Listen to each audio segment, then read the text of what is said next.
আপনি পূর্ব মেদিনীপুরে কি করেছে জানেন? প্রথম বিএলও লিস্ট পাল্টেছে পূর্ণেন্দু মাঝি, সভাধিপতিকে নিয়ে বসে। আমার কাছে পুরো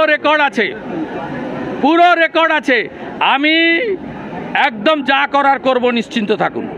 আমি একটু পরেই জ্ঞানেশ কুমারজিকে লিখে এই ডোমিসাইল সার্টিফিকেট নিয়ে এক্সে দিয়ে দিচ্ছি, আপনারা পেয়ে যাবেন। দাদা, বিহারের মতন পশ্চিমবঙ্গকে এইভাবে ভোটার তালিকা সংশোধন করার দরকার আছে বলে আপনি মনে করেন? কতবার বলবো, কতবার আপনাকেই প্রশ্ন করছি, আপনি লোকাল ছেলে। রোহিঙ্গা এবং বাংলাদেশের মুসলমান থাকা উচিত কি নেই আপনি বলুন। আপনি যদি ট্রু ভারতীয় হন, কার্গিল বিজয় দিবসে দাঁড়িয়ে বলুন এই অনুপ্রবেশকারীদের থাকা উচিত কি উচিত না। ভারতীয় মুসলমানদের, পশ্চিমবঙ্গের মুসলমানদেরও এই ইস্যুতে ইলেকশন কমিশনকে সহযোগিতা করা উচিত।